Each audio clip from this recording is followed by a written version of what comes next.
Native behaviour, स्वाभाविक व्यवहार. Sunita Gehlot here with a new topic on e-content for class BA Part 3rd Home Science. Today the topic we are here for we are discussing is instincts and reflex action, that is मूल प्रवृत्तियाँ और प्रतिक्षेप क्रियाएं. Today I am taking मूल प्रवृत्तियाँ, meaning and definitions. Native behaviour. हम देखते हैं कि बालक जब जन्म लेता है तभी से अनेक प्रकार की क्रियाएं करने लगता है, जैसे सकिंग, मलमूत्र विसर्जन, क्रंदन करना, पलकें झपकाना, सोना आदि. ये क्रियाएं उसे कोई सिखाता नहीं है और न ही वह नवीन वातावरण से समायोजन करने के लिए सीखता है, बल्कि ये तो बालक अपनी प्राणी शास्त्रीय आवश्यकताओं, दैट इज बायोलॉजिकल नीड्स की पूर्ति के लिए स्वतः करता है. इसी प्रकार आयु में वृद्धि के साथ साथ बालक ऐसी अनेक क्रियाएं करता है जो वह नवीन वातावरण से सीखता नहीं है, बल्कि जन्म से ही सीख के आता है. हम देखते हैं कि बालक जब बाल्यावस्था में पहुंच जाता है तो कई घंटों तक खेलता रहता है.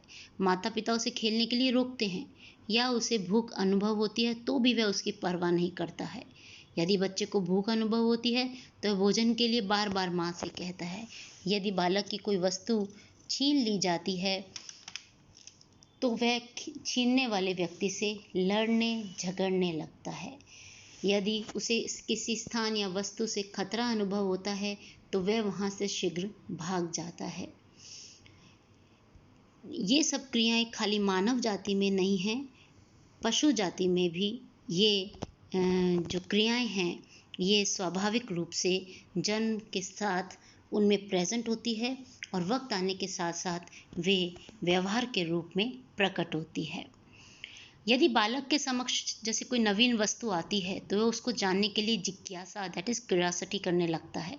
इसी प्रकार बालक कभी कभी वस्तुओं का संचय करता है, तो कभी वह मिट्टी के खिलौने बनाता है, कभी वह मित्र मंडली बनाता है, तो कभी वह अपने को दूसरों के से श्रेष्ठ समझने लगता है. ऐसा ही किशोरावस्था में होता है. जैसे किशोरावस्था में उसमें अनेक नवीन क्रियाओं की जागृति होती है, जैसे परावर्गीय वर्ग के प्रति आकर्षित होना, जैसे ऑपोजिट सेक्स के प्रति वो अट्रैक्ट होता है, स्वतंत्रता की आकांक्षा करता है, इंडिपेंडेंट होना चाहता है, अब तक वो जिनके साथ जुड़ा हुआ होता है उनसे थोड़ा अलग होना चाहता है. हीरो वर्शिप यानी वीर पूजा के गुण उनमें आने लग जाते हैं. ये सभी बालक में जन्म से मौजूद होती हैं और आयु में वृद्धि के साथ साथ इनकी जागृति होती है. इन क्रियाओं को ही मनोविज्ञान के अंतर्गत जन्मजात या प्राकृतिक व्यवहार, इन्नेट और नेटिव बिहेवियर कहते हैं. वे क्रियाएं या व्यवहार जो व्यक्ति या बालक में जन्म से ही मौजूद रहते हैं और जिन्हें बालक आयु में वृद्धि के साथ साथ स्वतः करने लगता है, उन क्रियाओं या व्यवहार को जन्मजात या प्राकृतिक व्यवहार कहते हैं. तो ये था नेटिव बिहेवियर. स्वाभाविक जो व्यवहार है, नेटिव जो बिहेवियर है, व्यक्ति के इस जन्मजात या स्वाभाविक क्रियाओं या व्यवहार को निम्नलिखित जो 3 भाग हैं, जैसे आप देख रहे हैं 1, 2, 3, इनके अंदर विभाजित किया गया है. पहला जो है मूल प्रवृत्त्यात्मक व्यवहार, इंस्टिंक्टिव बिहेवियर बोलते हैं इसको. सेकंड है सामान्य स्वाभाविक व्यवहार, general innate tendencies. And third is प्रतिक्षेप क्रियाएं, दैट इज रिफ्लेक्स एक्शन. हमारा जो मेन मानव का जो संबंध है वो मूल प्रवृत्तियों तथा प्रतिक्षेप क्रियाओं से है. हम इन्हीं 2 टॉपिक्स को डिस्कस करेंगे और जानेंगे कि बालक में जो है इनका विकास कैसा होता है. तो अब हम आज के टॉपिक के अंतर्गत इंस्टिंक्ट्स को ले रहे हैं, जिन्हें मूल प्रवृत्तियां भी कहा जाता है. अब हम इनके नेचर, इनके अर्थ, इनकी परिभाषाओं को एक एक करके देखेंगे. तो पहला आता है मीनिंग यानी अर्थ. इंस्टिंक्ट मूल प्रवृत्ति, सहज ज्ञान, प्रकृति, प्रवृत्ति, स्वाभाविक बुद्धि, स्वाभाविक प्राकृतिक अंतःप्रेरणा। मूल प्रवृत्ति किसी व्यवहार विशेष की तरफ जीवों के स्वाभाविक झुकाव को मूल प्रवृत्ति कहते हैं। ये इसकी एक बेसिक डेफिनेशन है। एग्जाम्पल के तौर पर जैसे इन्होंने कहा है, जैसे समुद्र तट पर जन्मे समुद्री कछुए अपने आप ही समुद्र की ओर चलने लगते हैं, या एक बछड़ा 1 घंटे में ही खड़े होना, चलना, कूदना, फांदना तथा दौड़ना सीख जाता है। Birds learn to fly by instinct, babies knows by instinct who their mother is. यानी जो पक्षी है वो अपने आप उड़ता है, उससे कोई सिखाता नहीं है। बच्चे जो है अपने आप जान लेते हैं उनकी माँ कौन है। एक बछड़ा होता है, जैसे ही जन्म लेता है विद इन आज घंटे वो खड़ा हो जाता है, चलना कूदना फिरना सीख लेता है। यह जो व्यवहार है उसे मूल प्रवृत्ति का नाम दिया गया है। व्यक्ति जैसे ही बालक के रूप में इस व्यापक संसार में प्रवेश करता है, वैसे ही वह कुछ न कुछ व्यवहार करना प्रारंभ कर देता है, और जैसे जैसे वह बड़ा होता जाता है वैसे वैसे उसके व्यवहार का क्षेत्र भी बढ़ता जाता है। उसका यह व्यवहार विभिन्न परिस्थितियों में भिन्न भिन्न प्रकार का होता है। उसके इन विभिन्न व्यवहारों को परिचालित करने वाले जन्मजात यानी इनबॉर्न शक्तियों को मूल प्रवृत्तियां यानी इंस्टिंक्ट्स कहा जाता है।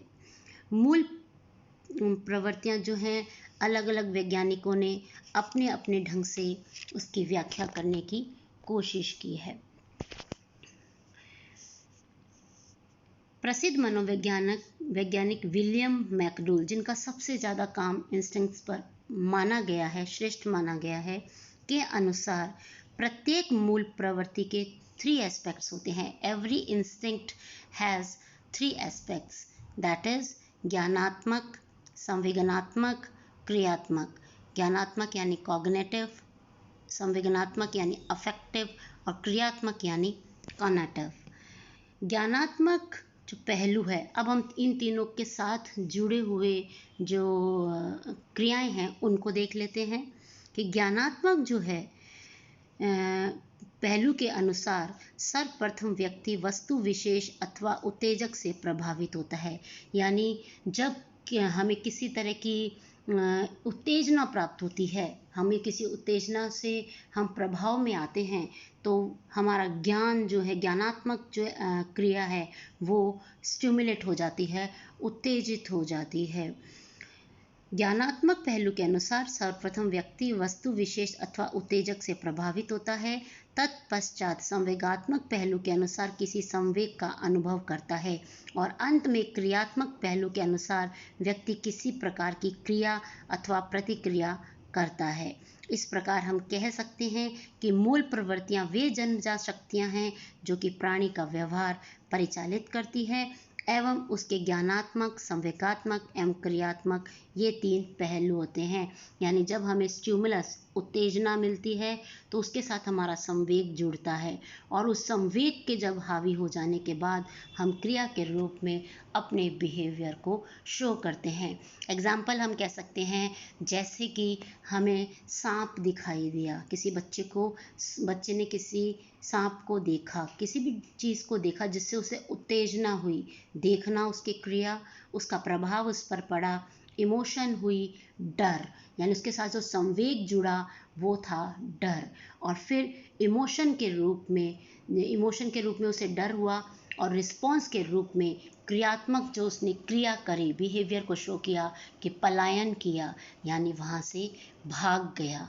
यानी स्टिमुलस होता है, स्टिमुलस से पहले हम प्रभावित होते हैं, फिर किसी चीज़ का इमोशन जुड़ता है, और इमोशन जब अनुभव कर लेते हैं हम, तब क्रिया होती है, यानी व्यवहार के द्वारा हम किसी चीज़ को प्रतिपादित करते हैं। ये पूरा ही जो चीज़ है, ये एक्शन है, वो इंस्टिंक्ट कहलाता है, और इसे सिखाया नहीं जाता, ये स्टिमुलेट होके अनुभव होकर क्रिया को होना कहा गया है। अब हम इंस्टिंक्ट थ्योरी 1900 में विलियम मैकडूल, जो सबसे अच्छे वैज्ञानिक रहे हैं इस थ्योरी को देने के लिए, ने प्रपोज करी थी ये थ्योरी कि proposed humans were motivated by a variety of instincts. उन्होंने कहा जो मानव है वो बहुत सारी मूल प्रवृत्तियों द्वारा प्रेरित होता है। इंस्टिंक्ट्स नेचुरल और इन्नेट होते हैं, यानी प्राकृतिक और जन्मजात होते हैं। वो क्षमताएं होती हैं दैट डिटरमाइन बिहेवियर, जो हमारे बिहेवियर को डिटरमाइन करती है, हमारे व्यवहार को प्रतिपादित करती है। दीज रिस्पॉन्सेज यानी ये बिहेवियर, ये व्यवहार do not involve reasoning to occur, इनमें कोई ऐसा कारण नहीं होता है कि ये क्यों होती हैं। अगर कोई बच्चा अपना अंगूठा चूसने लग जाता है तो ये एक मूल प्रवृत्ति है उसका। क्लीनलीनेस हो गया, फियर हो गया, पलायन हो गया, क्यूरियोसिटी हो गया, ये सब तरह की, इसमें कोई रीजनिंग अक्कर नहीं है। William James proposed humans have instincts, William James ने बाद में क्लासिफिकेशन किया और ह्यूमन इंस्टिंक्ट, जो ह्यूमन के अंदर, मानव के अंदर जो इंस्टिंक्ट्स यानी मूल प्रवृत्तियाँ पाई जाती हैं उनके बारे में बताया। जैसे क्लीनलीनेस, सफाई पसंद, क्यूरियोसिटी यानी जिज्ञासा, पेरेंटल लव, हमें कोई माता पिता के प्रति प्यार करना सिखाता नहीं है। जन्मजात हम में वो गुण होता है कि हम अपने माता पिता से प्यार करते हैं, स्नेह करते हैं। सोशिएबिलिटी एंड सिंपैथी, किसी के प्रति दुख जो हमारे अंदर से उमड़ता है, करुणा का भाव, उसका संवेग होता है, वो अपने आप आता है, दैट इज अ मूल प्रवृत्ति। Instinct do not explain behaviour, only label it, मूल प्रवृत्तियाँ किसी व्यवहार की व्याख्या नहीं है कि ये क्यों होता है, कैसे होता है, क्यों हो रहा है, ये चीज़ें एक्सप्लेन नहीं करती हैं, ये खाली उस व्यवहार को शो करती हैं, उसको लेबल करती हैं। तो यह तो थी इंस्टिंक्ट थ्योरी जो विलियम मैकडोनल्ड के द्वारा प्रतिपादित हुई थी। अब हम जान लेते हैं कुछ डेफिनेशंस जिनके द्वारा मूल प्रवृत्ति की व्याख्या की गई है, मूल प्रवृत्तियों की व्याख्या। सबसे पहले हम लेते हैं विलियम मैकडोनल की परिभाषा। An instinct is an inherited or innate psychophysical disposition which determines its possessor to perceive and to pay attention to objects of a certain class, to experience an emotional excitement of a particular quality upon perceiving an object, and to act in regard to it in a particular manner, or at least an impulse to such action. William McDonnell के अनुसार मूल प्रवृत्ति एक वंश परंपरागत अथवा जन्मजात मन शारीरिक प्रवृत्ति है जो उसके अधिकारी के लिए निर्धारित करती है कि व्यक्ति किसी एक जाति की वस्तुओं को प्रत्यक्ष करेगा एवं उन पर ध्यान देगा। किसी ऐसी वस्तु के प्रत्यक्ष के उपरांत एक उद्वेगनात्मक तीव्रता का अनुभव करेगा और उसके संबंध में एक विशेष प्रकार की क्रिया करेगा या कम से कम ऐसी क्रिया करने की आवेग का अनुभव करेगा। तो ये जो परिभाषा थी ये विलियम मैकडोनल के अनुसार थी और इसमें उन्होंने पूरी तरह से बता दिया है कि कोई एक जो वस्तु है उसके प्रति अपना जो अनुभव है वो प्रत्यक्ष करेगा और वो फिर उसके उपरांत जो वो क्रिया करेगा वो क्रिया जो है वो अनुभव करेगा या व्यवहार में लाएगा। Watson, instinct is a combination of explicit responses unfolding serially under appropriate stimulation. Watson जो है उन्होंने उत्तेजना के साथ यानी उत्तेजनाओं के अंतर्गत क्रमशः व्यक्त करने वाली स्पष्ट प्रतिक्रियाओं के संयोग को मूल प्रवृत्ति कहते हैं। वॉटसन के अनुसार जब हमें कोई उत्तेजना मिलती है और उस उत्तेजना के अंतर्गत ही कोई भी हम व्यक्त करने वाली क्रिया करते हैं उसे मूल प्रवृत्ति कहा जाता है। जिन्सबर्ग ने भी अपनी उसमें ये बताया है कि इंस्टिंक्ट को अपनी तरह से समझाने की कोशिश की है। According to him, the term instinctive activity indicates certain more or less complicated trains of movements which are congenitally determined and are independent at previous experience by the individual. Ginsberg के अनुसार मूल प्रवृत्ति या व्यवहार उन न्यून या अधिक जटिल कार्य श्रृंखला या व्यवहार का घोतक है जो कि प्रगति के लिए उन निश्चित उद्देश्यों का अनुकूलन करते हैं जो कि वंश परंपरागत निश्चित होते हैं एवं व्यक्तिगत प्राणी के पूर्व अनुभव से स्वतंत्र होते हैं। इन्होंने भी वही बात कही है कि जब ये बहुत जटिल एक कार्य श्रृंखला है जो कि हम निश्चित उद्देश्यों की पूर्ति के लिए उन क्रियाओं के रूप में हम अपने व्यवहार को प्रतिपादित करते हैं, क्रियाओं को शो करने के लिए। साथ ही इन्होंने एक बात और कही है कि व्यक्तिगत प्राणी के पूर्व अनुभव से स्वतंत्र होते हैं। मूल प्रवृत्तियां पहले से हमारे पास उसको सीखा हुआ नहीं होता है, हमारे पास ऐसा कोई अनुभव नहीं होता है जिससे हम उन मूल प्रवृत्तियों को ये कह सकें कि हमने इसे सीखा है। ये जन्मजात होती हैं, बट सारी मूल प्रवृत्तियां एकदम से जन्म से ही हमें दिखाई नहीं देती हैं। जैसे जैसे प्राणी बड़ा होता है, जैसे जैसे मानव एज लेता है, वो समय समय पर इन मूल प्रवृत्तियों को शो करते हैं। जन्म लेते ही प्राणी की जो सबसे पहली मूल प्रवृत्ति शो होती है वो होती है भूख, और उस भूख को पूरा करने के लिए वो रोता है, और जब उसे यह भूख उसकी शांत कर दी जाती है, उसका उसे पहले अनुभव नहीं होता है, ना ही उसे क्राइम का अनुभव होता है। वो उसकी इन्नेट ड्राइव है। जो इंस्टिंक्ट थ्योरी जो हमने अभी मैकडोनल्ड की पढ़ी थी, उसमें जैसा बताया गया था कि मोटिवेशन से हमारा व्यवहार प्रतिपादित होता है मैकडोनल्ड के अनुसार, तो सही था। जब हमें कोई स्टिमुलस मिलता है, ये डिराइव थ्योरी के अनुकूलन मानी गई है, जिसमें डिराइव थ्योरी के अकॉर्डिंग हमें जब कोई उत्तेजना मिलती है तो हम उस उत्तेजना के कारण हमारा संवेग जुड़ जाता है, और उस संवेग के अनुसार ही हम अपना व्यवहार जो है क्रिया के रूप में प्रतिपादित कर देते हैं। तो जो ये डिराइव थ्योरी है और इंस्टिंक्ट थ्योरी है, ये दोनों अनुकूलन हैं। दोनों में इंस्टिंक्ट थ्योरी में जैसे ज्ञानात्मक, संवेगात्मक और क्रियात्मक वर्ड्स के साथ उसको शो किया गया था, और डिराइव थ्योरी को स्टिमुलस, संवेग और क्रिया के साथ, कुल मिलाकर मोटिवेशन जब मिलता है, स्टिमुलेशन जब मिलता है, तो किसी भी क्रिया का होना संपन्न होता है, और उसी को मूल प्रवृत्ति कहा जाता है। अब हम लेते हैं C.W. वैलेंटाइन के अनुसार, an instinct is an innate impulse to act in a certain way fulfilling some biological purpose.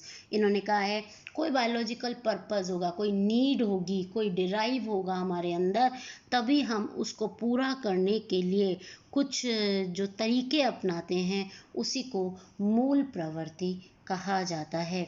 मूल प्रवृत्ति वह स्वाभाविक प्रवृत्ति है जो कुछ जैविकीय उद्देश्यों को विशेष तरीके से क्रिया कर पूरा करती है। डॉक्टर पैखम एंड मिसेस पैखम के अनुसार, under the term instinct we place all complex acts which are performed previous to experience and in a similar manner by all members of the same sex and race.